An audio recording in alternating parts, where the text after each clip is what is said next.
अब इंडी गठबंधन ने मुसलमानों से वोट जिहाद करने को कहा है। भारत की आस्था के साथ खिलवाड़ करना ये कांग्रेस की प्रवृत्ति है।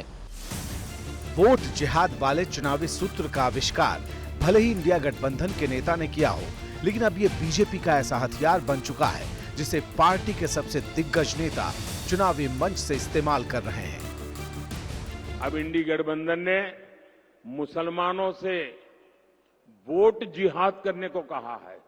अब बताइए, हमने लव जिहाद सुना था, लैंड जिहाद सुना था और वोट जिहाद, और वो भी पढ़े लिखे मुसलमान के परिवार से बात आई है।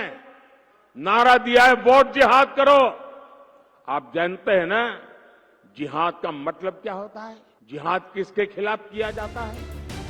प्रधानमंत्री ने गुजरात के आनंद की रैली में जिस वोट जिहाद का जिक्र किया, वो खोज थी कांग्रेस के दिग्गज नेता सलमान खुर्शीद की भतीजी मारिया खान की। फर्रुखाबाद से समाजवादी पार्टी के उम्मीदवार नवल किशोर शाक्य के समर्थन में हुई रैली में मारिया ने क्या कहा था, खुद सुन लीजिए। यहाँ से हमारा नामो नक्श मिटाने के लिए ये संघी सरकार जो कोशिश कर रही है, उसको तुम कामयाब करने का काम करोगे, उसके मंसूबों को कामयाब करने का काम करोगे।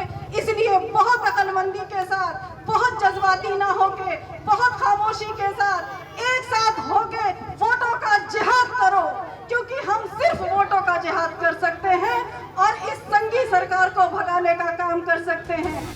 बीजेपी इंडिया गठबंधन पर दोहरा वार कर रही है, वोट जिहाद के साथ साथ सनातन पर भी घेर रही है। अखिलेश यादव जी की जो क्षमता है, जो हैसियत है ही नहीं कि वो जिहाद वर्ड आने के ऊपर कुछ कर दें। जिहाद के बाद तो एक ही लाइन होगी, सजदे में निगाह रहे, तमाम होश खिरत पेश बादशाह रहे। तो जो कह दिया गया उसके साथ है, मगर देश की जनता भली बात समझती है। कांग्रेस की वास्तविकता सामने आ रही है। भारत की सनातन परंपरा को अपमानित करना, उसको लांछित करना, भारत की आस्था के साथ खिलवाड़ करना ये कांग्रेस की प्रवृत्ति है। एक कांग्रेस की पतन की एक नई शुरुआत है।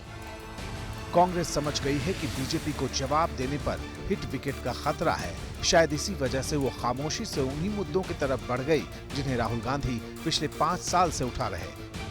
नरेंद्र मोदी ने 16 लाख करोड़ रुपए 22 लोगों का कर्जा माफ किया है। अब आपको खुश करने का टाइम आ गया। महालक्ष्मी स्कीम हिंदुस्तान की अगली सरकार बनाने जा रही है, और जैसे ही हम महालक्ष्मी की बात कर रहे हैं, हिंदुस्तान के प्रधानमंत्री को इरिटेशन हो रहा है, चिड़ मचड़ी है, क्योंकि उनके अरबपतियों मित्रों को यह पैसा नहीं मिलने वाला है। जुबान से निकली बात कुछ देर के लिए नेपथ्य में भले ही चली जाए, मिटती कभी नहीं है, बार बार लौट कर आती है। चुनावी मौसम में तो सबसे ज्यादा। चुनावी राजनीति का यही सत्य है जो इस बार भी चरितार्थ हो रहा है।